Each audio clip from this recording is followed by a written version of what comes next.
ರಾಯರನ್ನು ನೆನೆದಾಗ ಸೋಲೇ ಇಲ್ಲ, ರಾಘವೇಂದ್ರ ಎಂದಾಗ ಭಯವೂ ಇಲ್ಲ.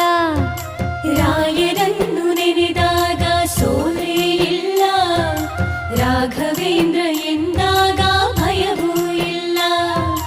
ತಾಯಿಯ ಮಮತೆ ತೋರ ಗುರುವೂ ಇವರು, ತಾಯಿಯ ಮಮತೆ ತೋರ ಗುರುವೂ ಇವರು, ಬದುಕಲ್ಲಿ ನೆರಳಾಗೋ ತಂದೆ ಇವರು, ಬದುಕಲ್ಲಿ ನೆರಳಾಗೋ ತಂದೆ ಇವರು. ರಾಯರನ್ನು ನೆನೆದಾಗ ಸೋಲೇ ಇಲ್ಲ,